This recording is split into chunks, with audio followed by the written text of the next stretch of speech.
All right. Okay, so today's conversation is going to be about defeating the seven deadly sins. So it's also known as the capital vices. And basically, it's a group of negative qualities that have been identified as being the root cause of other bad behaviors. So this list first came about a guy named Pope Gregory back in the 6th century, combined and refined an earlier list. And it's been a part of popular culture and philosophy and religious tradition ever since. How many people here, show of hands, saw the movie with Brad Pitt about the seven deadly sins? Okay. I base all my knowledge on that movie. Yeah, exactly. So what we're going to do here today is we're going to go into a self-assessment on each of the seven. So you can kind of know where you're at on each of the seven, which can be very powerful. Self-awareness can have a curative effect in itself. Then we're going to go into like some simple action steps and reflections for each category. Okay.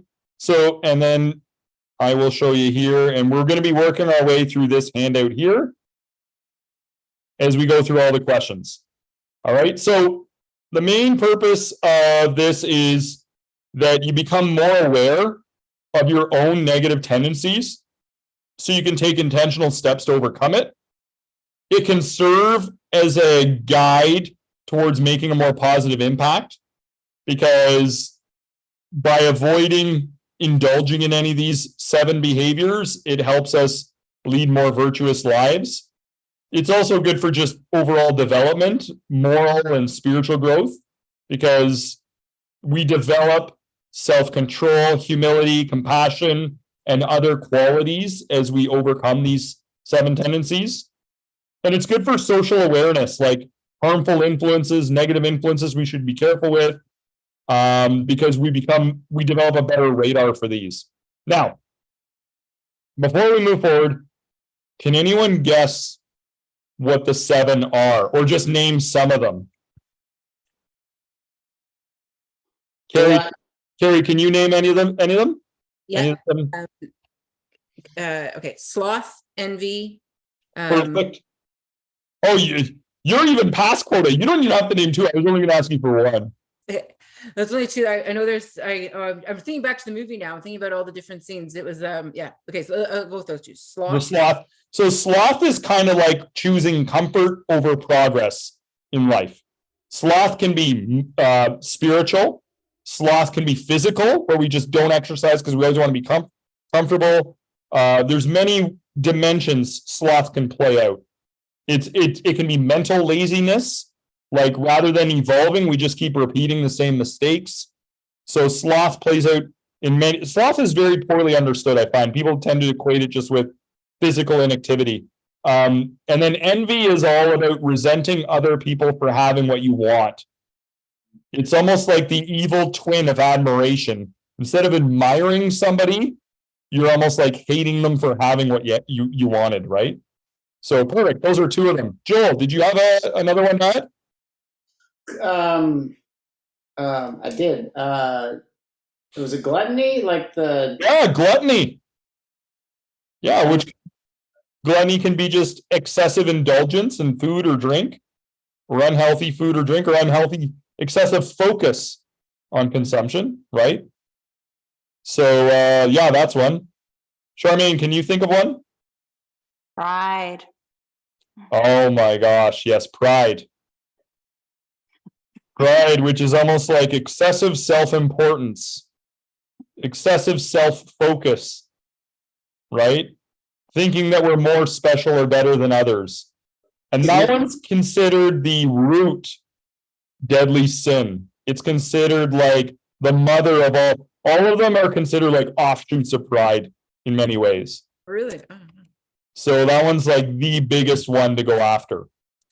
Well, there's a lot of people that value significance as their highest value. Yeah, I mean, we all have a need to be important on some level, but in excess, that can become pride, right? So it becomes excessive self-concern on, how much other people respect us and value us and the recognition we get.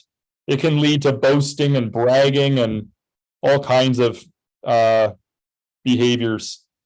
Tootsie, do you got any thoughts on any of the 7 deadly sins we're missing here?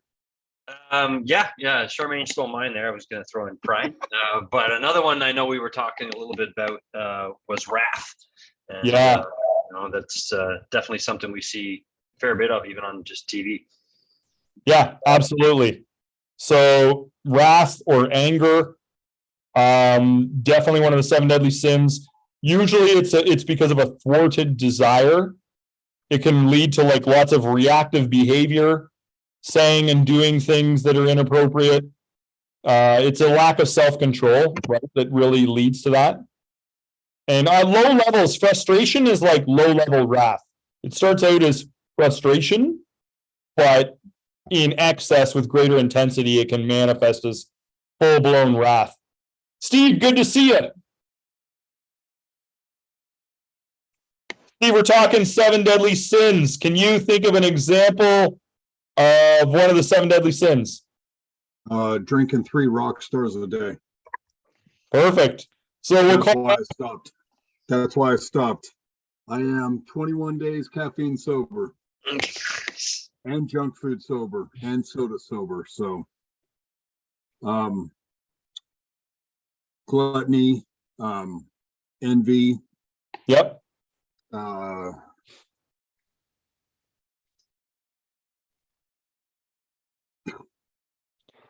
give you a clue. We need 2 more. One starts with a G and one starts with an L. Some good clues. Greed? Greed. Yeah. So greed is one of them. And then the other one's lust, lust. which is sexualized greed in many ways. Right? So it's just kind of like, so anyway, those are the 7.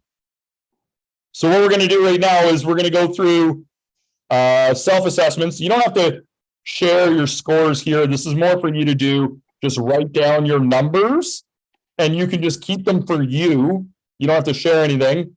Or if you want to, you can throw stuff into the chat, but this is just purely voluntary basis. So here's what we're going to do. We're going to go through the 7 in assessment format. So category number 1, we have 6 statements, and you want to score each of them based on how often you do them. 0 for no or rarely. 1 means occasionally. You give it 4 points if you do it often, and 8 points if you do it frequently. Okay? So you're just kind of qualitatively assessing it. So number 1, have you ever felt like you were better or more important than others? So you'd say, okay, is that no, rarely, occasionally, often, or frequently? And then you just give yourself points. Is everyone clear on that? So just write down your answer on that one. Have you ever felt like you were better or more important than others? And then number 2, do you talk about your own achievements, qualities, or talents? Number 3, do you have difficulty admitting when you are wrong? Number 4 is, have you ever belittled someone else to make yourself feel superior? So usually that comes in with criticism. Number 5 is, are you dismissive of other people's opinions or ideas? People with high levels of pride are often not good at receiving feedback, for example. They get defensive and they may even attack other people and say, oh, what about you? And point out faults in somebody else as a matter of pride. They like to save face, right? And then number 6 is, do you often seek recognition and praise for your accomplishments? So those are the 6 questions, and it gives you a score. This score is a benchmark for where you're at today. It's not, and I'm not saying like if you have this score, it means this or that. This is just kind of like, here's where I'm at today. If I do these questions 3 months from now, we'll see where I'm at then, now that I'm more aware of this stuff. So that is the assessment there. Now, there's a couple reflection questions we want to consider now that we've done our score here. You know, we can consider, why are you not perfect yet in this category? That could be something to think about. What is one behavior, habit, or limiting belief I can eliminate to advance in this category? You know, a common one for people is they'll compare themselves to others, and that's what leads to a lot of pride. It's like, oh, I need to stop comparing myself to everybody. Right? Or I need to stop thinking like, I need to stop being so proud of myself and start realizing how grateful I should be for the contributions of others. Right? We want to think about, you know, what is one specific thing you could integrate to advance in this category? Like maybe it's a daily reminder or something like that. And how might we invite others to get involved? Like, can we challenge somebody else to do this with us? So these are some different kinds of reflection questions to think about to make progress in this category. Does anyone have any thoughts they care to share on anything they've thought of so far that might be relevant?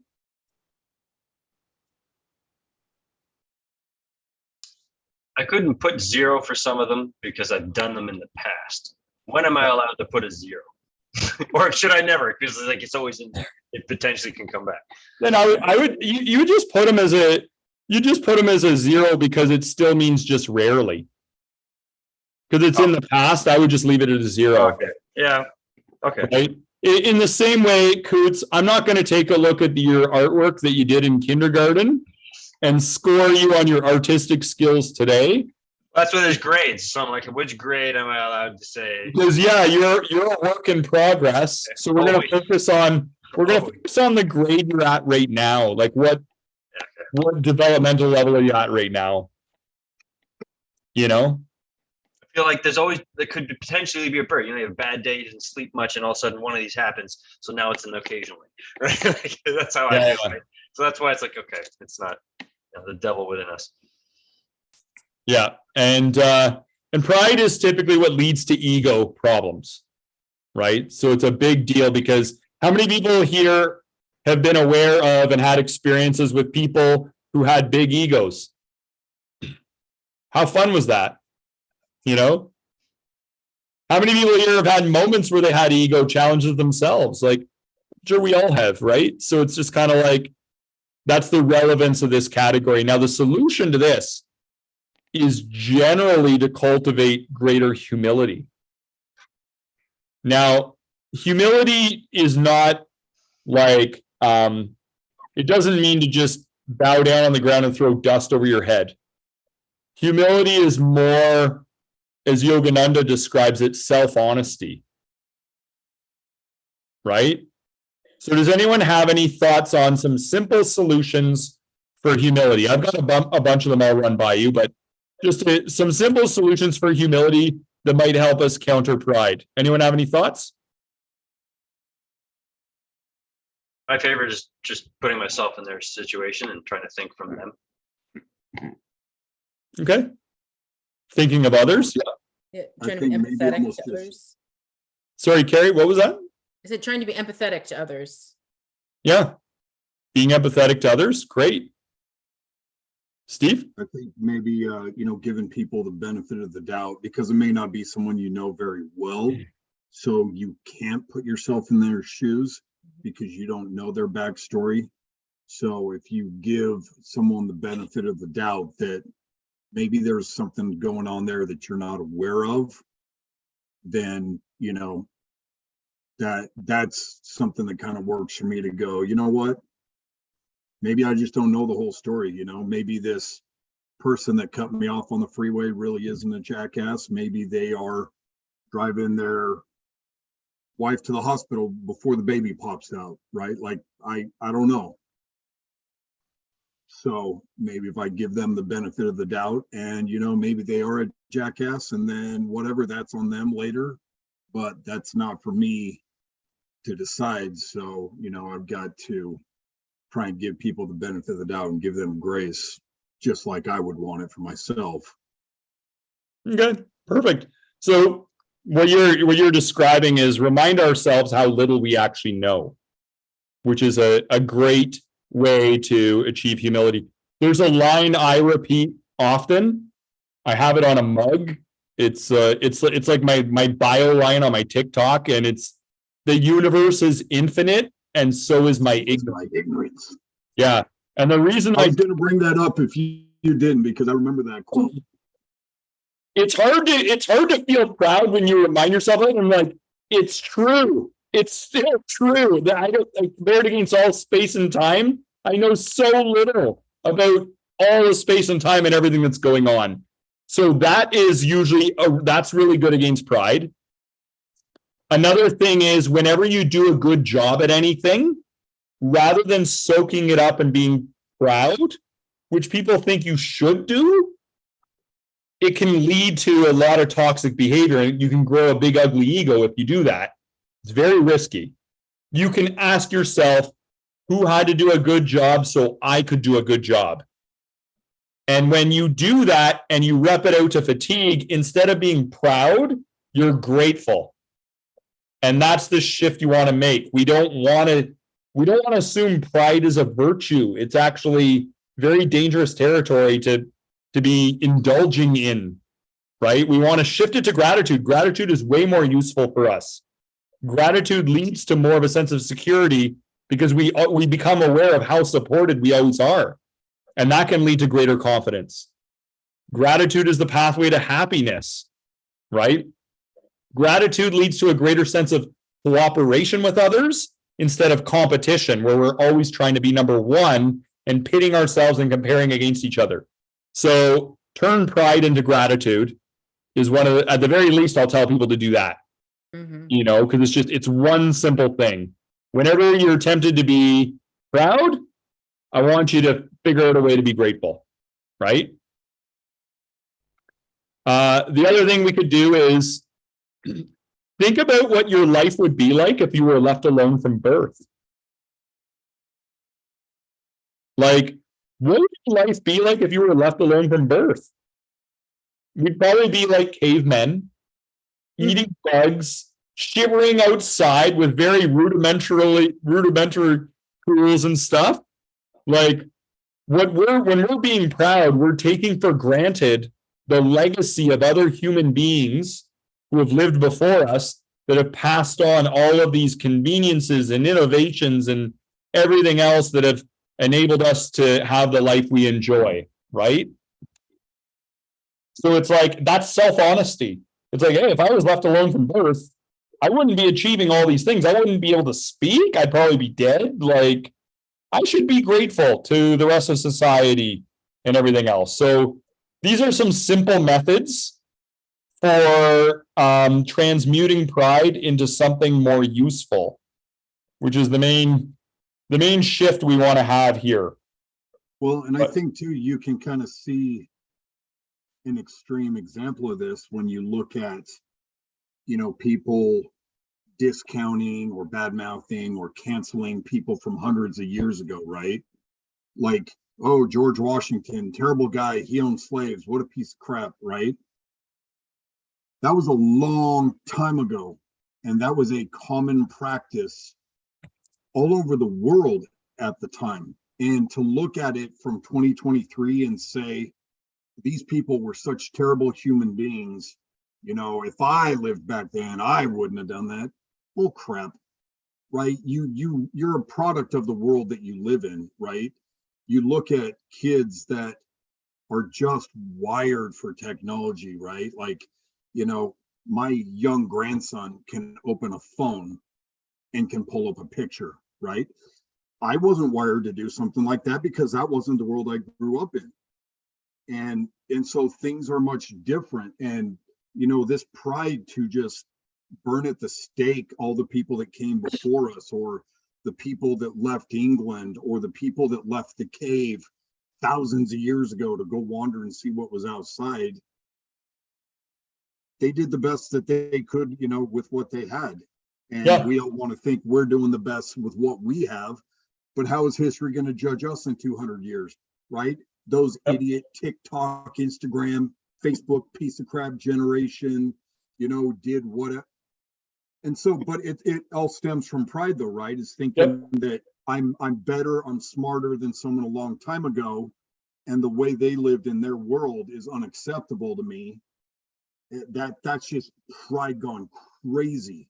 Of course, it's always been there. It's always been there. So once again, people think that they are qualified to judge when the universe is infinite and so is my ignorance, right? Right. Very good solution. You just tell it you're just not going to have those judgments. So let's go on to anyone else have any other closing thoughts on pride? Anyone else want to add anything? Then we go on to category 2. So I want you to score yourself here again. Okay. This is the envy category. Have you ever felt jealous of someone else's success or possessions? So you're going to score that 0 for no rarely, 1 for occasionally, 4 for often, 8 for frequently. Number 2, you find yourself comparing yourself to others, right? This is how pride leaks into envy. Pride leaks into all the other categories, basically. Number 3, have you ever felt resentful towards others who seem to be better off than you? Right? Number 4, have you ever wished harm or misfortune on someone who seems better off than you? The Germans have a term for this. It's called Schadenfreude, where you take joy in the misfortune of others. And that's when envy gets so bad, you want to see other people suffer because you're just so envious of them. Number 5, have you ever spread gossip or rumors about someone you were jealous or envious of? Most irrational criticisms are motivated by jealousy. So you're going to see a lot of that as well. And then number 6 is, have you ever sabotaged someone's success because you resented them for having more status, more possessions, or better relationships? Okay, so if we total that up, we can get our envy score. Now, I find with envy, people either have it or they don't. It's like some people are just, it's not even a part of their reality. And then some people just have a lot of it. It's either in your curriculum in this lifetime or not generally. So you want to just total up your score, see how relevant this is to you. And then why don't we talk about some envy solutions? Who has some ideas on simple solutions for envy? What could we do or remind ourselves? How can we change our focus? How might we conquer this 7 deadly sin? Something I always used to say related to that is you don't get to pick just the good parts of someone's life, to be envious of. It's a whole package. And a lot of times people are envious of one small piece. They don't really see the full picture. Yes. So to add to that, a line that I use is, to compare is unfair. People have challenges, have made sacrifices, and have struggles we are unaware of. So it's very, it's very much a matter of pride. We compare we compare across one dimension only without taking into account the total picture. And that's what we do when we think we're proud and that we know it all, right? And it's like, oh, I am not qualified to compare myself to anybody. Their life is so infinitely complex. Human beings are infinitely complex. How can I ever accurately measure myself against somebody else, right? Love it. Very great line. Great line. Anyone else have any thoughts on envy? Well, I think it's easy to say someone's lucky when they're successful, right? And that's we kind of attribute to luck, and then it's they're lucky, I'm unlucky, and then that's not fair. All of this crap when you're discounting the 18-hour days that they do for years to take a risk, to build a company, to do something, to try to go into outer space or whatever it is. It's I've seen a lot where people will just say, oh, they're so lucky. And I'm like, no, that's bullshit. They're not lucky. They may have had some fortune along the way, but that fortune was there due to their hard work and sacrifice. And when we see these overnight success, you don't see the years of grinding that got to the overnight success that took 12 years. And so to Charmaine's point, like that is absolutely unfair to say, you know, well, I want the prize without the work. You know, I want the trophy without the practice. And you just can't do that. And that's what petty, you know, insignificant people do. Pride, jealous people do that. And that's not us. We don't do that. We're humble in this group. Yep. Yeah. I liked your comparison note there, Fox. I always used comparison is the thief of joy. That was one that always rings for me because normally when people are comparing, they're not in the greatest. Yeah. I think that was I think Roosevelt said that. Yeah. Oh, okay. Yeah, that's tough. Yeah. That's a good one. Joel or Carrie, any thoughts on envy? I was gonna say I don't have a good quote for it, but again, I think it goes the same sort of thing around pride as just being grateful for what you have.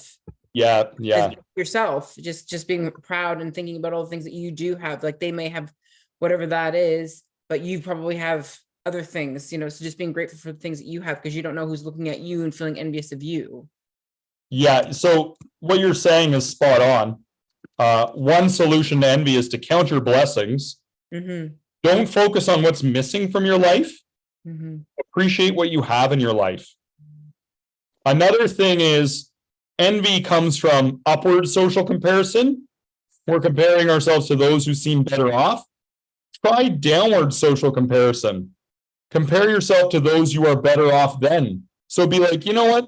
Some people don't even have homes. Some people didn't even eat today. Like some people in the world, like, you know, a couple billion people around the world are living off less than $5 a day. Like, my goodness, who am I to say I deserve more luck than because this person's had it, right? So those are two great points there.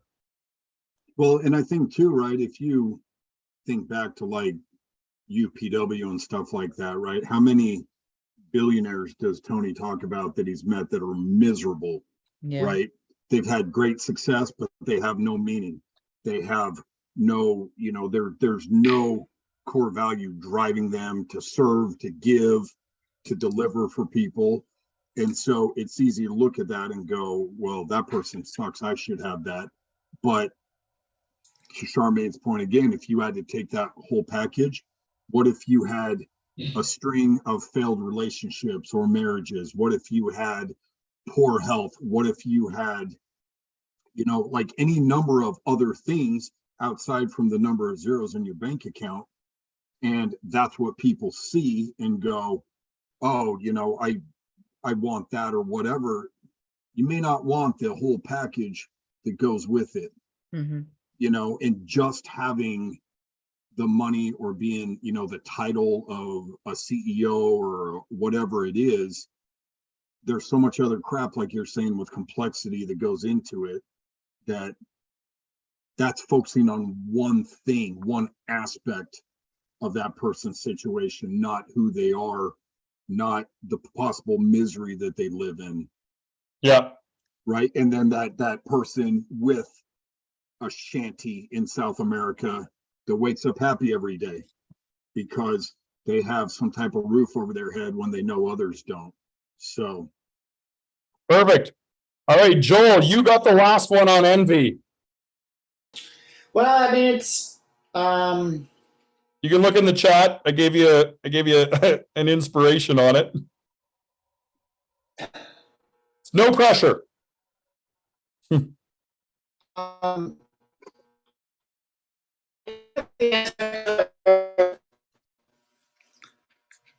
I guess it goes back to one of the other points about comparison, because I notice a lot of times, and Tony Robbins talks about this aspect of it too, when we're not happy for the success of others, it's like we can't achieve that place in life ourselves. And so a lot of time, if we are, I mean, applying it to envy, if we are envying people, you know, like Carrie said, we're not actually, it's kind of ingratitude for where we're at. Like, Yeah. we have to always see things in a way that, I don't know, just helps us to be grateful in life, because they're all kind of like playing off each other. All these sins tie in. I don't know if any of that makes sense, but it's You're, like you're right. Yeah, that makes feeds total off sense. each other. Yeah. You nailed it. You nailed it. So Tony Robbins said, when you are envious of the success of others, you are neurologically associating pain to success. So you're actually wiring yourself to self-sabotage. Yeah. To fail. So if you allow yourself to be envious of anybody, you're psychologically wiring yourself for self-sabotage. Yeah. Too much pain is getting linked to that person's success. So we want to train ourselves, discipline ourselves to be happy for the success of others so that you're neuroassociating happiness with success. And then one of the things that I say basically is that envy is the evil twin of admiration. So we should turn envy into curious admiration. You know, what can this person teach me about what's possible for me? And how can I get busy improving myself, learning from their example? And it was a challenge I used to have when I was younger and I was less, you know, in my early 20s or whatever. You know, I would, in my industry, I would bring people in and train them to work for me, and then they would quit and start their own business that would compete with me. And my knee-jerk reaction was like, you know, great. Like, it's not that I was like hoping they would fail, but it wasn't like the best feeling.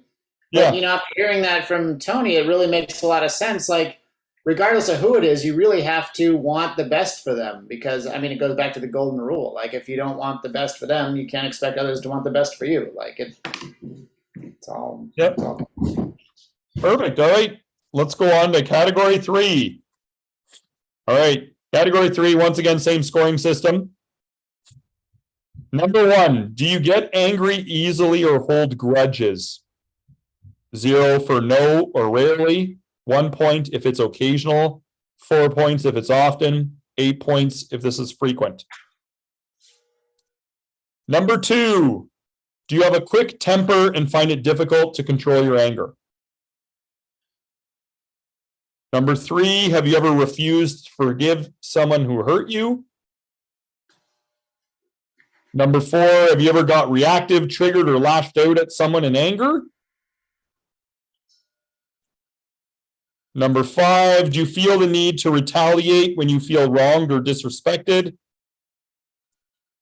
And then number 6, have you ever engaged in physical violence or destruction of property because of anger?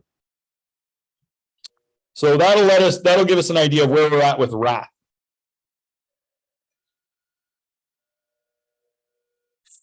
So let's talk about, I mean, it's pretty obvious why wrath can be a bad idea. I think, you know, when you get angry, you become temporarily brain damaged. The way that the blood goes in your brain, your decision-making, your rationality goes down. Like, it's best not to try to reason with an angry person because they become incredibly irrational, right? So I tell people, when somebody's angry, they are temporarily brain damaged and you have to treat them as such. You have to wait for them to cool off. Also, the part of the brain that's open to learning and considering new perspectives gets shut down. So you're not going to teach somebody anything when they're angry. They're just you're talking to a wall, right? So it's kind of like, definitely not the most productive thing here. Anyone have any thoughts on wrath? Potential solutions or any thoughts in general?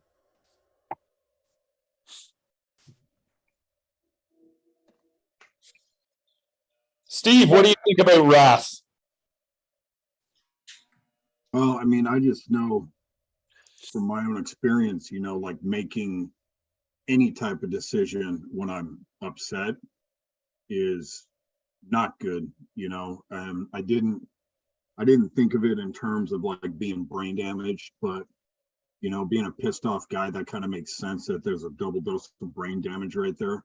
So that makes sense. But you know, it's true. I mean, just that you're not logical. You don't see all the facts for what they are. You can't, you know, just have rational thought to think through something. And, you know, that is, for me, I've tried to make a point of not making a decision in anger because I usually regret it when I do. You know, I got upset at someone. I'm like, that's it. I will never step foot in their business again. And, I have since, gone back and said, that was a rash decision. That was, premature.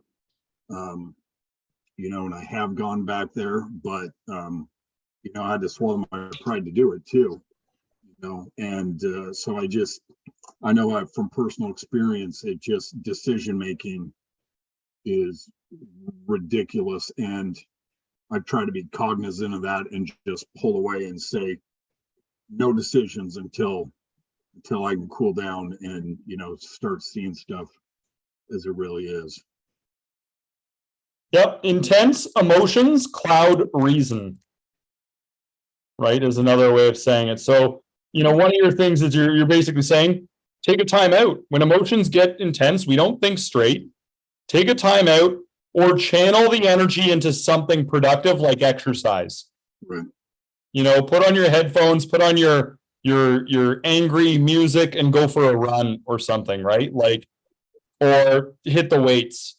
It's like, use it productively, and exhaust yourself, right?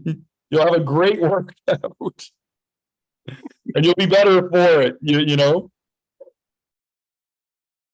Anyone else have any thoughts on this one? Yeah, I thought in regards to they get fired up, they get very angry. First thing I always think about is how they're like a firecracker and they'll light off other firecrackers around them. And so I always like the whole don't fight fire with fire when I think of with wrath, because I always sort of space out or I completely cut the tone. Like I really don't engage with anger. I think I learned that from my sister. But yeah. Yeah, exactly. So you may have to, if somebody is indulging in wrath, you might have to take some healthy distance. It's kind of like a dragon. You can love a dragon. You can have it be a pet and a family member, but you need to keep your distance or you're going to get burned because it's a dragon. And some of the people in your life that you love are like that. Safe distance. Only when they're breathing fire. They're just going to burn people. So another thing is to check ourselves and ask ourselves, what do I have to believe to be feeling angry? And is it really true? What's the empowering truth here? Because a lot of times anger is really like passionate impatience. And usually it's because we expected other people to be more advanced than they are, because our life would be easier if they were. So we confused our preferences for reality with our expectations. And we expected too much of people too soon. That's often what it is, right? So we need to just check what we're telling. How are we narrating our life right now to be feeling this way? Well, right? It's so reactive too. Like most of the other sins are not a reaction to a perceived threat or slight or, whatever that is. If you're envious, a lot of people, if you're really trying and you're feeling good and you're not like getting depressed or, whatever, then you might start comparing yourself. But anger is reactionary. Most people do not prepare themselves to become angry in a systematic, slow, progressive way. It's usually, you just go. Yeah. And it's because of how you've perceived whatever threat or situation is happening around you. Yeah. They haven't checked themselves. An intense narrative entered their mind and they decided to dance with it. Right? So that's why. Now, another thing I would say, generally with anger, turn anger into compassion. Put yourself in another person's shoes and then be curious about why they acted the way they did. Usually you'll come to the conclusion that people are doing the best they can with what they know. And if they knew better, they would do better. Usually that's where you're going to come to on that one, right? But it's turn anger into compassion. The way that some may do that the most is when they phrase it as see it as a cry for help. Like see that like when someone's responding to me in anger, what I should really be hearing is that there's a pain there. There's something that's, a frustration, and that's the challenge, not the topical stuff of the anger bubbling up. So I think when you get a little bit smarter about how to approach it, it's looking for, what the actual thing is that's the root of the issue, and then also like a calm way to like kind of diffuse that. Like what I really hear you saying perhaps is this, instead of just like, oh well, F you too and blah blah blah. So kind of related to that, Brene Brown talks about how people have like their own thoughts in their mind about what other people expect of them. And so one of the phrases that she uses is the story I told myself is, and they kind of use that to introduce it so other people aren't as reactive to it. So I think there's a lot of power in that. When it comes to me, as far as anger is concerned, I tend to think I can't take back the words I say. You can apologize for them, but you can't actually recover them. They're out there. And so I'm very careful about what I choose to say. And that's years of training myself to keep my mouth shut. But I think just hearing the idea that when people are angry, they're temporarily brain damaged was good for me to hear today. I had an argument with a friend yesterday and they apologized for being angry. I didn't even realize they were angry. But I don't think I fully understood how people can't process when they get that angry, because I over process, right? I'm always processing. So for me to understand that someone can't, I think is a good realization, because in those moments, I'm still wanting to reason through things and I realize other people may not be able to do that with me. Perfect. So it helps you manage your expectations. Yeah, exactly. Right. And then another thing I would add to wrath is Sri Yukteswar in the book Autobiography of a Yogi. He says it's related to thwarted desire. So something we wanted didn't go our way. So another way around wrath is to discipline our desires. Well, how would it be overrated if I got my way? What troubles and difficulties would it bring if things went my way? So to be able to lessen our desires for the outcomes that we didn't get can calm us down, seeing how it's overrated and seeing the problems with it. So that is wrath. So why don't we move on to the next seven deadly sin here. So here we go. The next one is greed. So once again, same scoring system. Do you have an insatiable desire for wealth, material possessions, or power? So a lot of times people are thinking like, I need to get rich. I need to focus on, and they could just get hyper focused on money. Number two is, do you often feel that you don't have enough money or possessions, even when you do? Which is greed, or are we still, because then we're focusing on excessive accumulation. Do you hoard possessions or resources that others need? Like you might think of, could I go through my house and donate a lot of the stuff that I haven't used? Do I really need, all these 16 pairs of shoes right now? Or, is there somebody who's down and out who might benefit if I donated some of this stuff, right? So are we hoarding things that other people would need? Number four is, are you always looking to acquire more money or possessions? Right? So just having that focus and that slant on how to make more money, how to get more money. That number five is, have you ever lied or cheated to get ahead financially? Right? You might think of people cheating on their taxes and doing other things and justifying it to themselves. Right? And then number six, have you ever taken advantage of someone else for your own personal financial gain? That might be, selling something or doing a business deal and misrepresenting what it was in any way, shape, or form, signing somebody up to something that they wasn't really necessary or good for them. Right? So these are all the different ways to think about greed and assess ourselves on where we're at. If we're to be completely honest, where are we at? So let's talk about the solutions to greed. Does anyone have any thoughts on how we can overcome this tendency?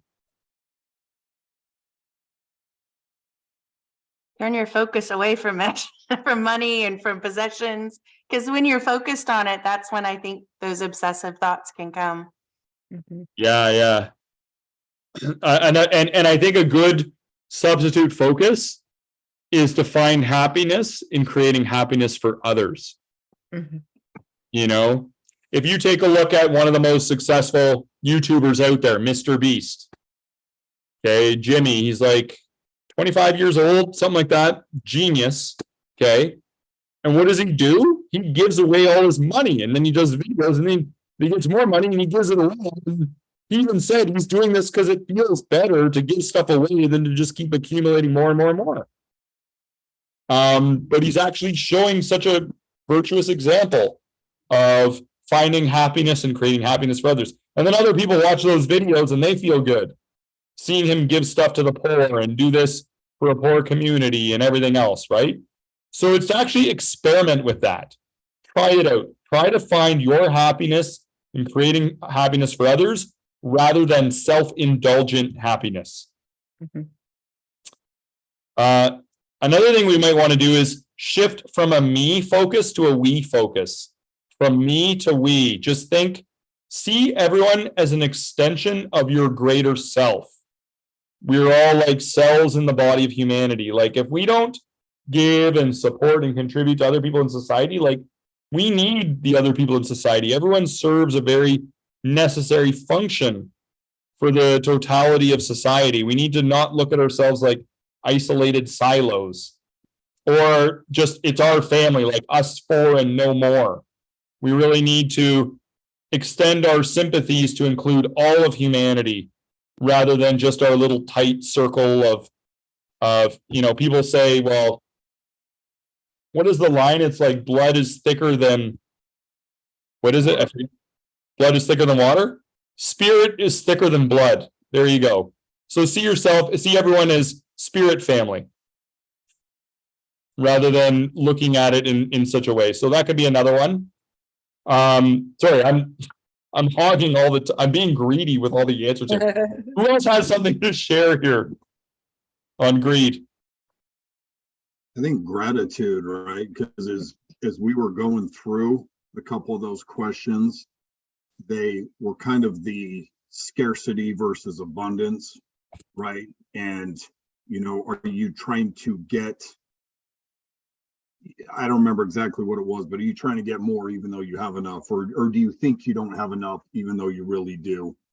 And if you get in that scarcity mentality, then your focus is going to be on accumulation, maybe from not that this is justified or whatever, but maybe from a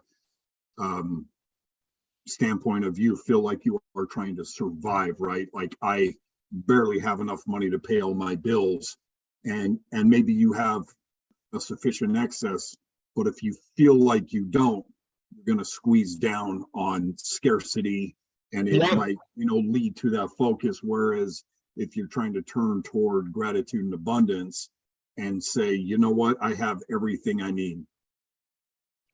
Maybe there's some stuff I want that I don't have, but I have everything I need.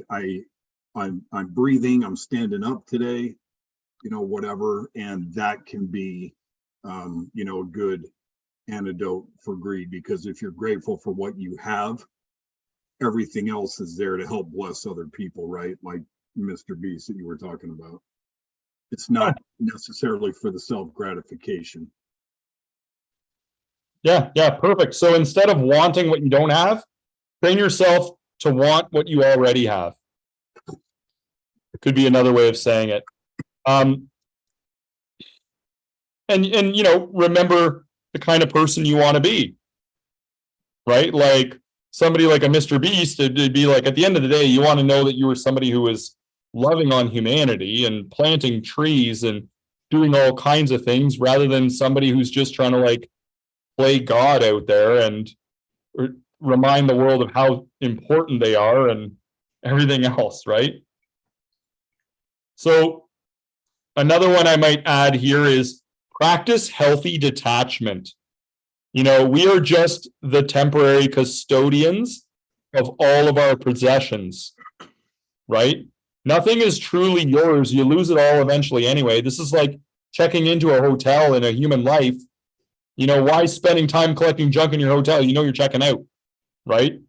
But as Peace Pilgrim says, unnecessary possessions are unnecessary burdens. So we want to just practice that healthy detachment to stuff. And then see how money is overrated, right? Like the more you have, the more people want you to fail, the more people are trying to scam you out of the money you have. It's no protection against losing your inner peace. Like more money, more problems, right? Like we want to be able to practice indulging in those perspectives a bit so that we're not so desperate and so money focused. You know, so anyone else have any thoughts on greed? Okay, why don't we go on to the next one? We're chugging along here pretty good. Okay. So next one. Do you overindulge in food or drink? And your answer would be no, rarely, occasionally, often, or frequently. Do you have difficulty controlling your eating or drinking habits? So gluttony is often thought of in terms of food, but it's also drinking. You know, overindulging in alcohol can be gluttony too, right? Do you use food or drink to cope with boredom or to distract yourself from negativity? Have you ever spent more money on food or drink than you could afford? Right? Have you ever had difficulty stopping yourself from eating or drinking too much? And do you ever indulge in food or drink to the point where it is harmful to your health? So those are some good questions to see where you're at with gluttony.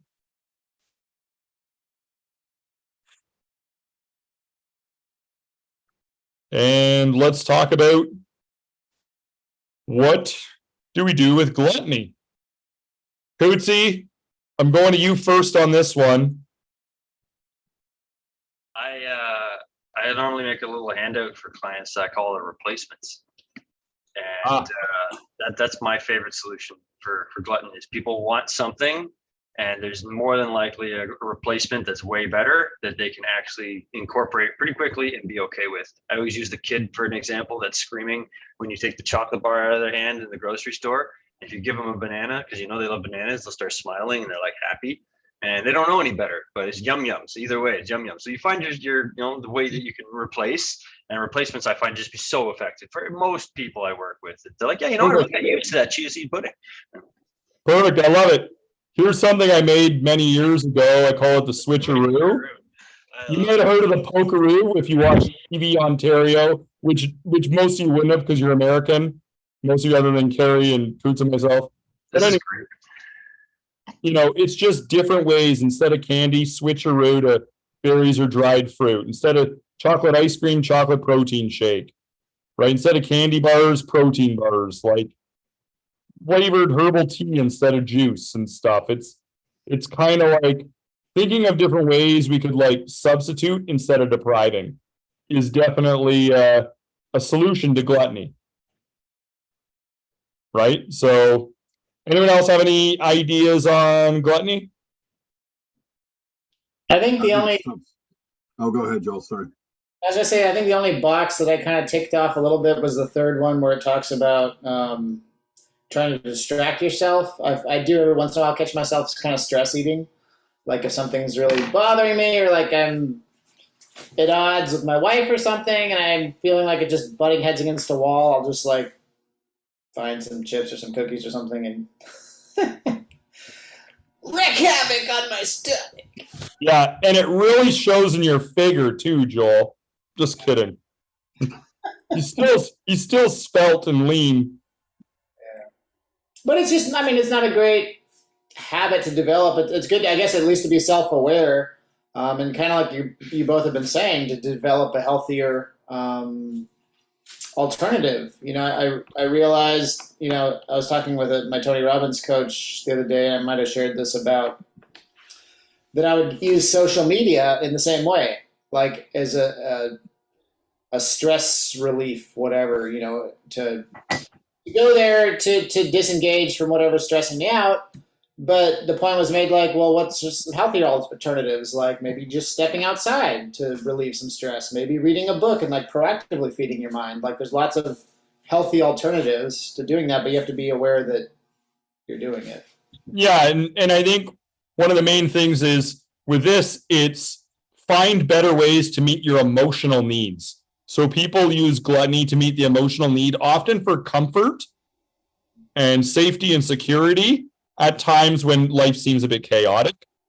So I tell people, watch reruns. Well, pick your favorite movies and rewatch them. You will feel comforting.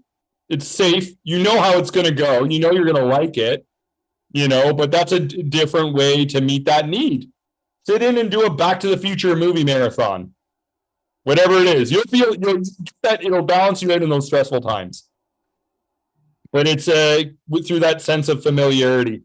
So it's just rather than coping with food, find a less destructive way potentially to do that. Now, some people can meet the need for comfort by prayer and meditation. Great, do that instead. So it's all about finding an alternative that works for you. Anyone else have any thoughts on this one? Gluttony? I think a big one is planning ahead. How can I avoid temptation? The best defense is to just avoid temptation. If you're going to go somewhere, bring healthy food with you if you think it's going to be an issue. And remember, if it's in your house, you'll eat it. So don't bring unhealthy food home, period. Right? It just comes down to planning. Is a big one there. All right.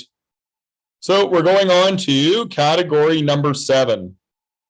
Brendan, before you go on, I just want to say I'm going to have to drop. My son needs me. So I'm going to stay for more minutes, but thank you very much, everybody. And I'll see you next week. Hey, we appreciate you being here. It's been an honor and a pleasure. And yeah, we get it. Oh my gosh. Yeah. Thank you for making it anyway, even though you're being pulled in different directions. Yeah, we appreciate you. Yeah, multitasking. But so I'll drop in a couple minutes, but thank you, everybody. And I'll see you next No week. problem. Okay. No problem. Okay. Perfect. Let's go on to category number 6. This is one I spend probably the most time coaching on, like sloth. It's like, this is when people get stuck, when they're procrastinating, when there's something that's really meaningful to them that they've been deprioritizing, devaluing, or distracting themselves from getting done. And it can be a number of different reasons. So here's the questions. Do you procrastinate or lack motivation?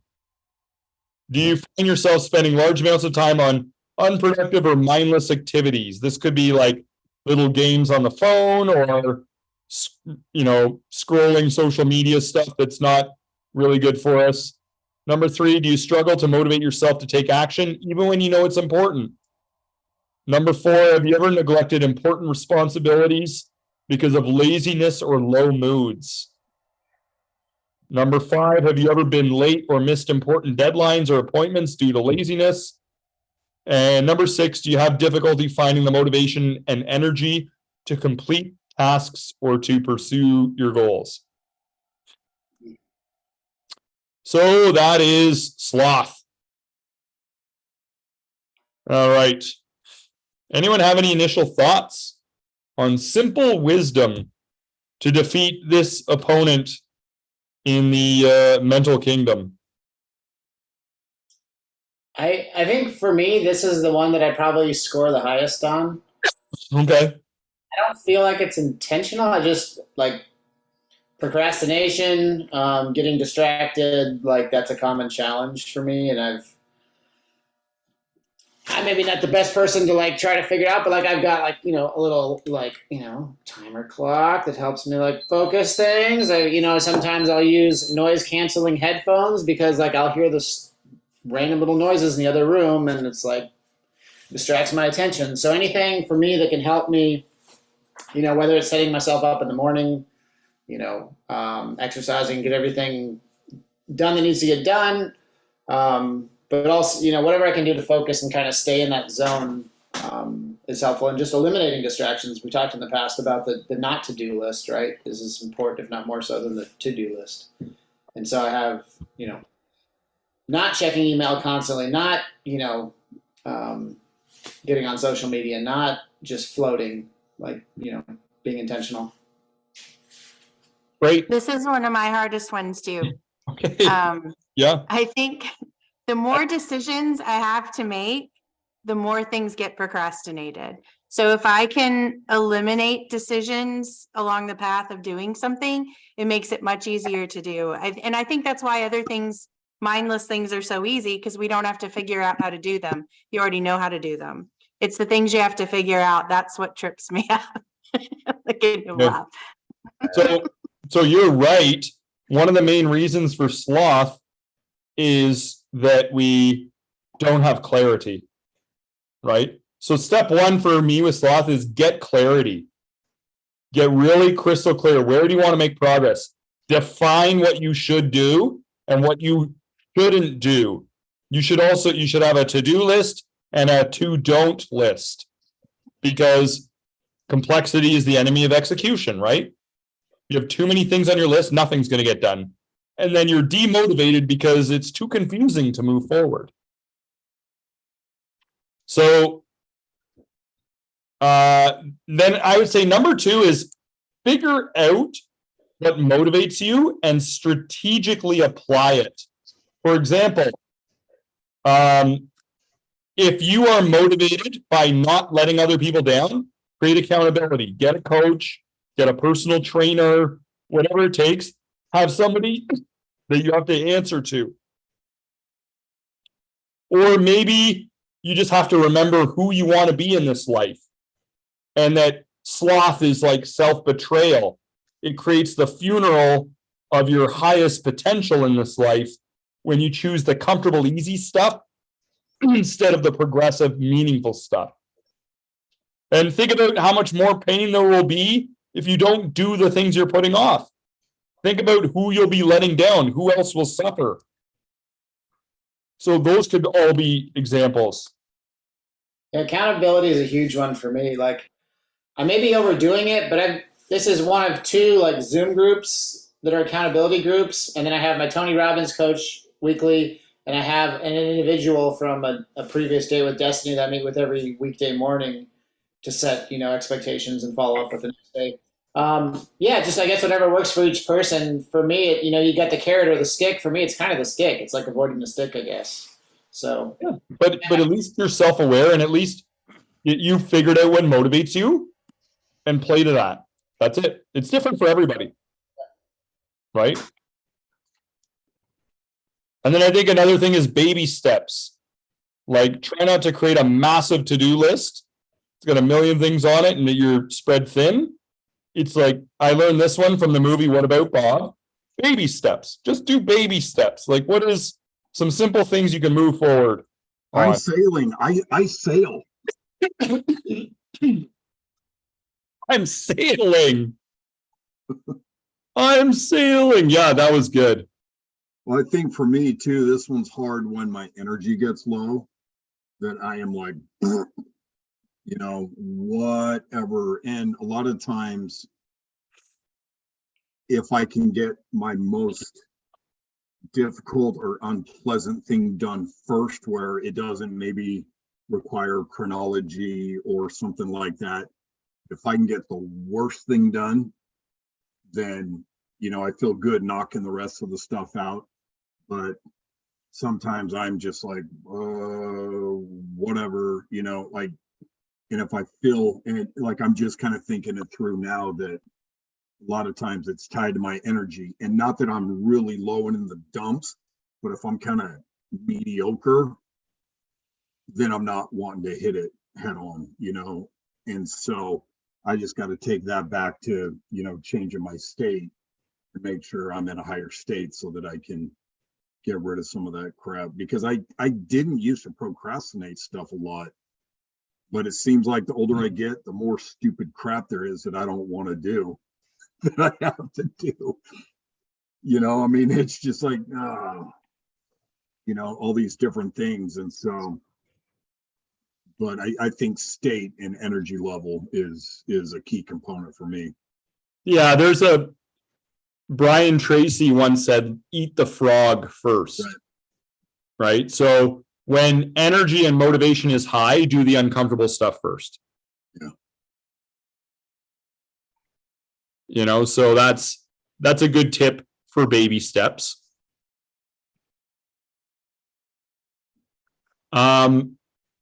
Perfect. So that's sloth. And when in doubt, accountability tends to work well for most human beings on overcoming sloth. That's why people do really well if they got a workout partner or a personal trainer. They could technically do it all on their own, but it's that motivation of not wanting to let someone else down. People break promises to themselves all the time.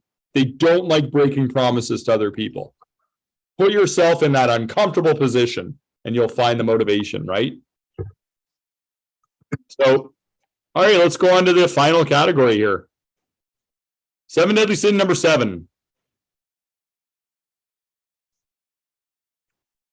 Okay. So, actually, let me get this one here. All right. Category number 7. Question 1. Do you prioritize sexual gratification over other important aspects of life? Number 2 is, do you find yourself constantly thinking about sex to the point of distraction? Number 3 is, do you have a strong or overwhelming desire for sexual pleasure? Number 4 is, have you cheated on a partner or been unfaithful in a relationship? Number 5 is, have you engaged in sexual behavior that was risky? And number 6 have you ever used someone else for your own sexual pleasure? So this category is lust. And the way I tend to describe it to people is it can be looked at as sexualized greed. Because there's a time and place, in a healthy relationship for this kind of behavior, but this is kind of like when it works against our virtuous purposes in life. So, anyone have any thoughts on simple action steps we can do for better self-control and better behavior in all of this? Probably work out. Make sure you're working out. Gotta burn off some steam or something. Yeah. It's interesting too, because I mean, it sounds like it's in the context of like a sexual relationship, but like the pornography industry is a huge challenge too, where it's like sex with self, but it's still like, I don't know, not necessarily having a healthy relationship with that, right? It's kind of in excess or in greed, and it's being fed by that. So. Yeah, and if you look at some of the work of Dr. Norman Doidge, he talks about how watching that stuff screws up your wiring in your brain. So now you cannot find the same levels of arousal with a regular partner. You need these extreme scenes and conditions. So now, it just kind of messes up your sexual compatibility, with a partner, right? So that kind of stuff can be damaging to your wiring. Like we don't want to justify and say like, oh, this is a harmless act I'm indulging in here. It's like, that's going to screw up whoever you're in a relationship with if you indulge in that behavior. It can screw it up. So what would be the solution to someone that's dealing with like an unhealthy addiction to pornography? I mean, if it's really bad, some sort of help on some level, one-on-one and coaching or therapy would be advised. The other thing I would say is the best defense is to avoid temptation and bad influences if people are known to be very impulsive on this level. Another thing is, because it's greed, again, think of others. Mhm. You know, imagine the pain and suffering of others because of our wrongdoing. It's like, okay, well, this might screw up your primary relationship with your partner. Is that fair to them that now they don't feel attractive to you? Not because they're unattractive, but because you've screwed up your wiring. So you need like you need multiple people and doing all kinds of crazy things, right? So think of others. Nullify your desires towards this stuff. So it's kind of like, how is this stuff really overrated? It's like for all the time and distraction and focus, few fleeting moments of pleasure quickly done, right? Like just be able to use that kind of discernment to see how all of this stuff is really not as great as you might be telling yourself it is. What troubles and difficulties does it bring into your life? Right? And then, you know, so those can be a number of them. And then I think another one is, honestly, I think one of the main ones is to develop spirituality, like true spirituality, relate more to the spiritual realities than the physical realities. Develop spiritual awareness, right? Because this is really becoming like really try not to be so worldly in thought and deed, right? I mean, this one's considered one of the hardest ones to overcome, actually. Lust, right? It's going to come knocking at your door. What do you do when lust comes knocking? Think of it that way. It's going to knock. You can't say it's not going to knock at some point. We got a society that is trying to throw this stuff in your face. It's kind of like anger. Right? Make that Yeah. choice with anger, or make the choice for lust. Like you have to like think before you screw up, really. Yeah, so it's you know, you can redirect your focus and energy into something more productive like exercise. In a way, something that, you know, that was something when I was younger I dealt with. And something that helped me was, you know, we talk about, like, I think one of your questions was, is do you use someone for gratification? Or it kind of goes back to greed, like you're saying. So to be able to, and also we talked about having compassion. For me, like, you know, realizing that people that are, you know, like monetizing their bodies for people's gratification, that's like someone's daughter or someone's son. Like these aren't just, to get out of that mindset of like, I'm just digesting or using whatever this is, into like, oh my God, these are like real people that are like maybe not in the best place emotionally. And to humanize that and to realize that, you know, we're all the same family, like it kind of flips it in a way. It's like, wow, this isn't, then you kind of, it's self-evident that it's not a healthy thing, because you're feeding off things that are emotionally enabling people to get in a bad place themselves. Yep. Yeah, great point. Great point. And that's definitely a way of thinking of others. You know? So I wonder how Tiger Woods did it. I'm not sure where he's at. What's the update on Tiger Woods? Well, he's golfing again now. He broke both his legs in some sort of crazy accident. But yeah, before that, he kind of got shamed for, you know, having the 30 mistresses or whatever it was. And yeah, so I wonder, like, I know he's kind of talked about it openly, but I'm curious to what, like, that level of fame, what someone has to do.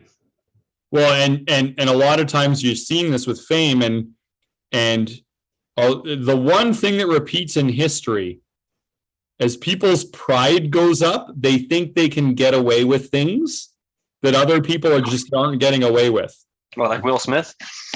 Yeah, they think there's something special about me that I can get away with things that other people can't get away with. That's pride, right? That's how pride feeds into these other things. My own sense of specialness makes me exempt to the typical, you know, rates of failure and rates of being found out when indulging in bad behavior. And you just see this, you know, with high-level executives or athletes and celebrities. And, you know, their mistakes are very much in the public sphere for everyone to look at, and it's, so it's part of their journey. But also, how many of them, even though this is a timeless classic human challenge, how many of them received proper training on how to go to battle with these negative tendencies that can be inside of us? I think in many cases, they might have been the cultures they were with were celebrating this. That maybe it's macho to be with more women when you're a high level athlete or celebrity and stuff like that. It might be the opposite culture. Well, you had said there, someone had asked me a while back about the difference with pride, because you say we do promote it. It's like, wow, all right, you got your first kill. You should be proud, son. Right? It's like, and that's just sort of something oh yeah, make sure you're proud, you won or you did well. And like, is that the wrong direction? Should we not even say those words? Yeah, you could say I admire the effort you put in. Right? Just change the terminology. It's the book Mindset by Carol Dweck is really good on how to be a positive influence on others without feeding pride. Like, instead of saying you're so amazing and you're so special and incredible, wow, I really admire the effort. Always placing the emphasis on efforts, not outcomes. Because then otherwise people feel entitled because of the way that well-meaning parents have given them verbal affirmation. Right? They start to feel, yeah, I am special. I am important. I am number one. And when the rest of the world doesn't respond like that, well, now we've got a full-blown narcissist or something. There's also a documentary called I Am. It was by the guy that directed all the Ace Ventura movies. Okay. He had this like experience. She's not here. She's acquired.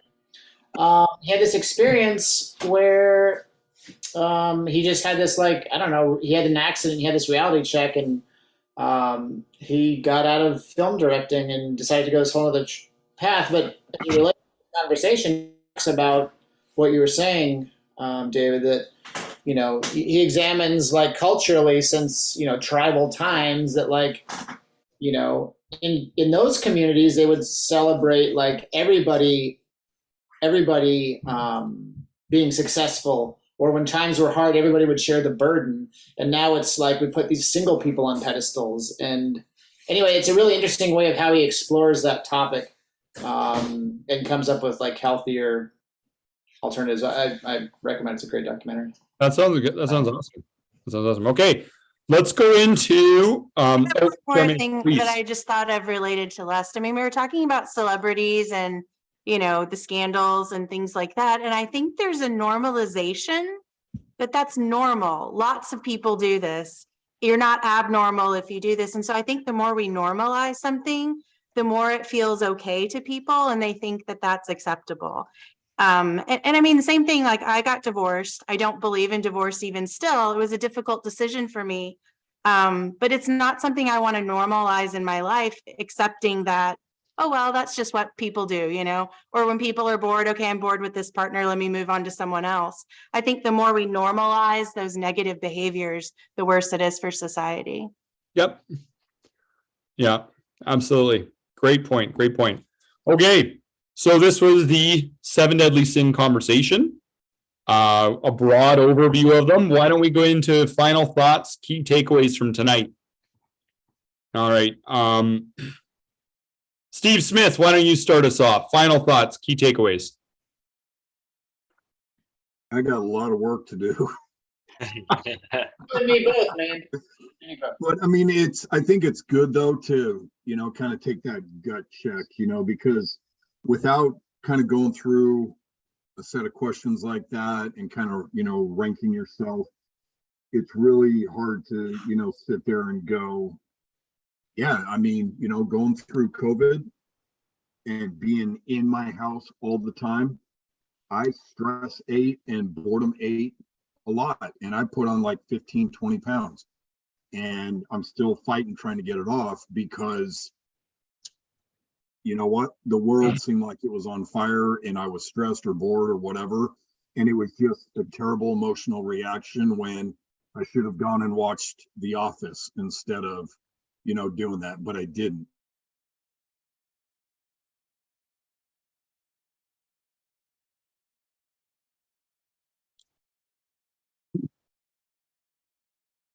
What works for me right? For me, when I go off rock stars and soda, drinking straight water, I can't do it. After like 3 days, I can't do it. And so I'll go get like those meal flavor drops and give me some kind of flavor with water without caffeine and all that other junk. And so just kind of knowing, where the focus should be. Yeah. Great. Just reprioritize some focus in life.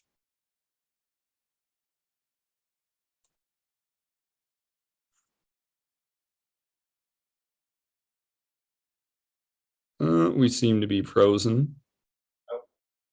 There we go.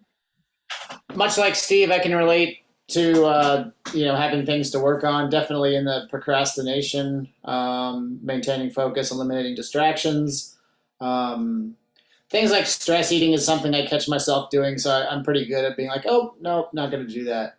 The harder ones for me, honestly, is like I am not an angry person. I love being like creating peace with people, but like the one person I'm the most challenged with is my wife, which is like the person I should be most kind and compassionate with. It's like the person you spend all your time with. Yep. And everyone will just kind of like, and I'm sure we're the only people that do this, but you find what flips each other's switch and you like, use that for leverage or whatever. And it's just like, we understand that it's an unhealthy habit. This is the exception. Like it's not that often. I make it sound like it's frequent. It's not. But like for me, like getting angry anytime is one time too many. Like there should always be healthier tools. So again, it's not like a big glaring problem, but it's something for me that I want to work on to learn to always be able to respond, or even with kids when I get frustrated, like how to always respond, like taking a breath, being kind, asking, what does this really mean? Or, is this just a cry for help? Like what's really going on here? Great. Definitely things to work on. Great. And yeah, I mean, one of the things is like one small match can burn down an entire building. One indulgence in wrath can burn down lifelong friendships, relationships, anything. Right. So I think your caution on it is definitely wise for sure. All right, Charmaine, yourself, final thoughts, key takeaways? I think this is good because, we were talking about where you put your focus. And a lot of times if you don't take the time to stop and look at where you are in each of these categories, you can easily, let your focus slide. And like I was saying earlier, I struggle when I don't know exactly what I need to do. And so getting that clarity, I think, is important for me, and taking the time to actually focus on something and figure out a plan so I can enact it, I think is really important for me. Yeah, perfect. So directing focus. Perfect. And Cootsie Patootie. It was a great chat in general there, Fox. I liked a lot of good points. I like for sloth there, an easy one to remember: comfort over progress. And you remind yourself that's what you're doing. It can make a quick change in your thoughts. Like, crap, am I choosing comfort over progress right now? So something like that kind of hit with me. I liked the checklist in general. I was able to sort of give an honest look at all 7 of them, and some of them like non-existent, but there's still some that kind of like sloth for sure still showing up. I like Joel's mention there because I feel like I've grown up as an ADHD child and always kind of fought with like paying attention to something for long enough, and that's always something I've worked with. And recently I found actually just by like dissecting the whole ADHD idea, listening to alpha waves and taking omega-3s and regular exercise, and a lot of the suggestions stuff I just figured out as I began to live that life. So it was kind of neat just seeing it, and also like Steve there saying, I think we both got a shitload of work to do. Well, You got eternity to figure it out. As Yeah, do we apparently. all. Apparently, right? We all Apparently. got eternity to figure it out, man. Let me tell you. One lifetime is not enough to master all of these. It's too blurry. Yeah. I literally have a notepad that always says at the top of it, "Get your shit together." And there's just a bunch of lines. We got eternity to figure it out. But at least, you got, as Dr. Brian Weiss says, he's like the dean of reincarnation. He wrote Many Lives, Many Masters, has been on Oprah and stuff. Evolve or repeat. Either you evolve or the pain of the past just becomes the pain of the future. So all of the consequences of our wrath, all of the consequences of our sloth, this is going to happen for who knows how long into the future, how many future lifetimes we might struggle. You're going to have to face it eventually. Now, why not? Just imagine how much more pain there could be across all eternity if we don't use our free will now to go to battle against these opponents on the inside. I think that's the simplest way I've ever heard it put into 3 words. Same. Evolve or repeat. Yeah, absolutely. Dr. Brian Weiss, I got his 5-book set here. I'm almost done. Anyway, all right, awesome work out there today. And also thank you to all of you. I want to honor all of you because we're sharing this recording online for anyone out there who might benefit as a way of just expressing our love and concern for other people, others going through the human experience.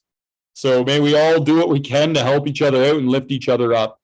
And let's do friends forever, enemies for never on 3. Group hug, we're out. Okay, here we go. 1, 2, 3. Friends forever. Forever, enemies for never. All right, group hug. Everybody have a good week. Have a blessed week. Bye, guys. There, Yeah. Dean.